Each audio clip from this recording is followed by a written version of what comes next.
नमस्कार, स्वागत आहे सर्वांचं एकदा आपल्या यूट्यूब एज्युकेशनल चॅनलवरती।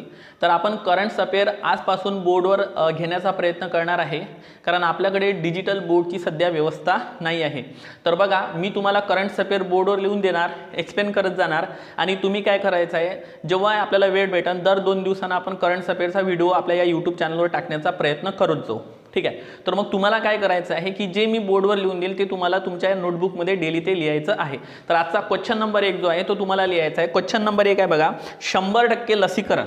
प्रश्न पहिला आहे, 100% लसीकरण करणारे 100% लसीकरण करणारे भारतातील, ठीक आहे, भारतातील पहिले राज्य, ठीक आहे, भारतातील पहिले राज्य कोणते ठरलेले आहे, तर ते ठरलेले आहे हिमाचल प्रदेश। हा प्रश्न एक्झामच्या दृष्टिकोनातून महत्त्वाचा आहे की 100% लसीकरण करणारं भारतातील पहिलं राज्य कोणतं ठरलेलं आहे, तर ते ठरलेलं आहे हिमाचल प्रदेश। इथले दोन्हीही डोस काय झालेले आहे, कंप्लीट झालेले आहे। त्यानंतर पुढचा प्रश्न आहे बघा, न्यूजमध्ये सध्या पाईका उठाव चर्चेमध्ये आहे। कोणता उठाव चर्चेमध्ये आहे, पाईका उठाव।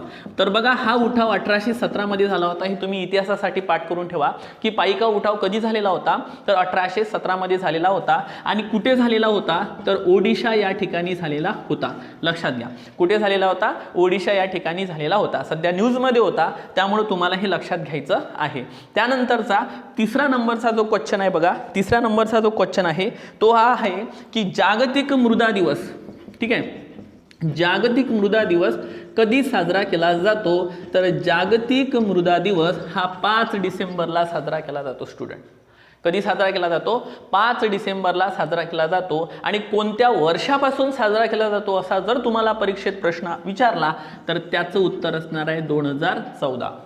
ठीक आहे, 2014 पासून हा दिवस साजरा केला जातो। आणि या वर्षाची जी थीम आहे बघा, या वर्षाची जी थीम आहे जागतिक मृदा दिवसाची, ते थीम काय आहे बघा, थीम आहे सॉइल, ठीक आहे, लक्षात घ्या, स्टॉप सॉइल, ठीक आहे, स्टॉप सॉइल इरोजन, ठीक आहे, इरोजन कॉमा, ठीक आहे, save our future, save our future.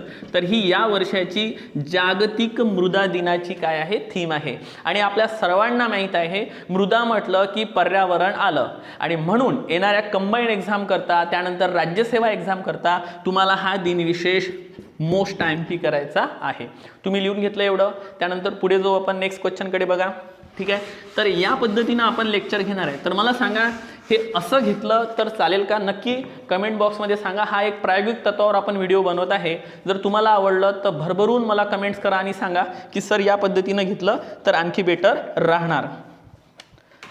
त्यानंतर पुढचा प्रश्न आहे बघा, आंतरराष्ट्रीय, ठीक आहे, नेक्स्ट क्वेश्चन लिहा, आंतरराष्ट्रीय विकलांग दिवस, आंतरराष्ट्रीय विकलांग दिवस कधी साजरा केला जातो, तर हा दिवस 3 डिसेंबरला साजरा केला जातो। स्टुडंट, कधी साजरा केला जातो, 3 डिसेंबरला।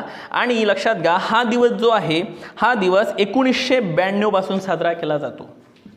कधीपासून साजरा केला जातो, 1992 पासून आंतरराष्ट्रीय विकलांग दिवस काय केला जातो, साजरा केला जातो। पुन्हा एकदा सांगत आहे, महत्त्वाचा प्रश्न आहे। तर हा दिवस कधी साजरा केला जातो, तर हा दिवस साजरा केला जातो, विकलांग दिवस जो आहे हा 3 डिसेंबर 1992 पासून म्हणजे सुरुवात झालेली आहे, साजरा केला जातो।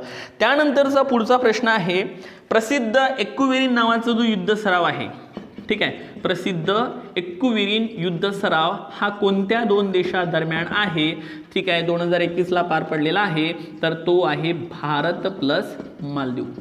ठीक आहे, भारत प्लस मालदीव।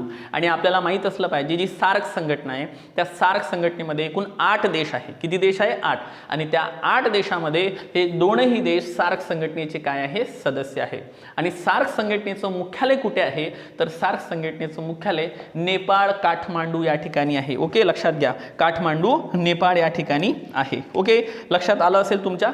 त्यानंतर महत्त्वाचा, एकदम महत्त्वाचा प्रश्न आहे तो बघा, कोणता, जी लोकलेखा समिती आहे। स्टुडंट, ठीक आहे, कोणती समिती सांगत आहे मी, लोकलेखा समिती, ठीक आहे, लोकलेखा समितीला 100 वर्ष पूर्ण झालेले आहे 2021 मध्ये। ठीक आहे, लक्षात घ्या, लोकलेखा जी समिती आहे या समितीला 100 वर्ष पूर्ण झाले आहे 2021 मध्ये। म्हणजे डेफिनेटली या कमिटीची स्थापना 1921 मध्ये झालेली होती। आणि कोणत्या ॲक्टनुसार विचारलं तुम्हाला तर 1919चा जो मॉन्टेगू चेम्सफोर्ड ॲक्ट होता, या ॲक्टनुसार लक्षात घ्या लोकलेखा समितीची स्थापना 1921 मध्ये करण्यात आलेली होती. तसंही जर तुम्हाला साल माहीत असेल स्थापनेचं, त्याच्या मागचा ॲक्ट घ्यायचा असतो कधी पण. आता 1919चा जो मोर्लेमेंटो ॲक्ट होता तो तर इथं येणार नाही, त्यामुळे 1919चा आधीचा मॉन्टेगू चेम्सफोर्ड ॲक्ट. ठीक आहे, मोर्लेमेंटो म्हटलं तर 1909चा ॲक्ट आहे. तर ही जी लोकलेखा समिती आहे ती 1921 मध्ये जी स्थापन झाली, जिला 2021 मध्ये 100 वर्ष पूर्ण झालेली आहे. तर ती ॲक्ट 1919 नुसार म्हणजेच मॉन्टेगू चेम्सफोर्ड नुसार तिची स्थापना झालेली आहे. आता महत्त्वाचा प्रश्न कोणता आहे बघा, लोकलेखा समितीमध्ये एकूण 22 सदस्य असतात. ठीक आहे, 22 एकूण सदस्य त्याच्यामध्ये असतात. आणि या समितीमध्ये बघा, या समितीमध्ये 15 सदस्य हे लोकसभेतून आलेले असतात, तर 7 सदस्य हे राज्यसभेमधून आलेले असतात. ठीक आहे, राज्यसभेमधून आलेले असतात. असे टोटल झाले 22. आणि या समितीच्या सदस्यांचा जो कार्यकाळ असतो ना, तो असतो सदस्यांचा कार्यकाळ मात्र 1 वर्ष. आणि एक पॉईंट तुम्हाला आणखी ते लक्षात ठेवायचा आहे कोणता, की मंत्री जे असतात मंत्री या समितीचे सदस्य बनू शकत नाही. त्यामुळे हा पॉईंट लक्षात घ्या. तुम्हाला सरळ एक्झाममध्ये विचारलं जाईल की लोकलेखा समितीला स्टेटमेंट देईल, लोकलेखा समितीला 100 वर्ष पूर्ण झाले 21 मध्ये, बरोबर आहे. लोकसभेतून 15 आणि राज्यसभेतून 7 येतात, बी स्टेटमेंट पण बरोबर आहे. आणि तिसरं स्टेटमेंट असं असेल की मंत्री सदस्य बनवू शकते, तर ते चुकीचं ठरणार. कारण लोकलेखा समितीमध्ये, ठीक आहे, लोक अंदाज समिती, लोकलेखा समिती आहे, सार्वजनिक उपक्रम समिती आहे, त्याच्यामध्ये लक्षात घ्यायचं आहे तुम्हाला मंत्री सदस्य बनवू शकत नाही. ठीक आहे, त्याच पद्धतीनं एक सांगायचं जर झालं तर बघा, हे तुम्ही लिहून घेत चालायचं आहे. ठीक आहे, एक पॉईंट अजून इथे कोणता लक्षात घ्यायचा आहे, यासारखी एक लोक अंदाज समिती आहे, लोक अंदाज समिती, आणि एक आहे सार्वजनिक उपक्रम समिती. ठीक आहे, कोणती आहे, सार्वजनिक उपक्रम समिती. ओके, तर बघा ह्या समितीमध्ये, लोकलेखा समितीमध्ये 22 सदस्य आहे, 15 लोकसभेमध्ये आणि 7 राज्यसभेमध्ये. ओके, राज्यसभेमधले.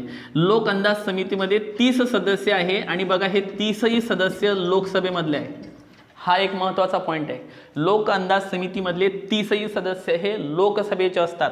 आणि सार्वजनिक उपक्रममध्ये पुन्हा 22 सदस्य आहे, ज्याच्यामध्ये 15 लोकसभेमध्ये येणार, आणि लक्षात घ्या 7 हे राज्यसभेमध्ये येणार. ओके, तर हे तिन्ही पॉईंट तुम्हाला इथं लक्षात ठेवायचे आहे. आणि कॅग जे असतात, कॅग जो अहवाल आहे, कॅग हे राष्ट्रपतीकडे अहवाल देतात, राष्ट्रपती जे अहवाल देतात ते संसदेकडे देतात, आणि संसद लोकलेखा समितीकडे अहवाल पाठवत असते. कोणत्या समितीकडे? लोकलेखा समितीकडे अहवाल पाठवत असते. म्हणून इनडायरेक्टली लक्षात घ्या, लोकलेखा समितीकडेच कॅगचा अहवाल चाललेला आहे. त्यामुळं लोकलेखा समितीचे कान डोळे मित्र तत्वज्ञ मार्गदर्शक कोणाला म्हटलं जाते लक्षात घ्या, तर कॅगला म्हटलं जाते. Are you understand betterly? म्हणजे तुम्हाला हे आता कळलेलं असेल की अभ्यास आपल्याला या पद्धतीनं करायला हवा. ठीक आहे, म्हणजे जी गोष्ट करंट अफेअरमध्ये आली, ठीक आहे, डेफिनेटली आपल्याला त्या विषयामध्ये, जसं हा टॉपिक जो हा राज्यशास्त्राशी संबंधित आहे, तर तुम्हाला राज्यशास्त्रात जायचं आहे. आणि ह्या तीनही कमिट्या, जरी लोकलेखा समितीला 100 वर्ष झाले, मात्र त्याच्या संबंधित ह्या समिती आहे त्या आपल्याला अभ्यासायचं आहे. आणि बघा, लोकलेखा समिती आणि लोक अंदाज समिती आहे, यांना जुळ्या बहिणी सुद्धा म्हटलं जाते. ठीक आहे, हे सुद्धा तुम्हाला इथे लक्षात ठेवायचं आहे. तर मला आता मित्रांनो तुम्ही सांगा, या पद्धतीनं आपण लेक्चर कव्हर करायचे का? अक्षराचं मॅटर नाही आहे, ते तुम्ही मी बोलत असताना तुम्ही लिहून घेत चला. ठीक आहे, कारण आपल्याला प्रदर्शन नाही करायचं, आपल्याला ते समजून घ्यायचं आहे. Are you understand betterly? So या पद्धतीनं आपण लेक्चर आता पुढे कंटिन्यू करायचे का, मला एकदा कमेंटमध्ये सांगा आणि तुमच्या मित्रांपर्यंत शेअर करा. आय होप की तुम्हाला आजचं लेक्चर कळलेलं असेल. Thank you so much. Take care.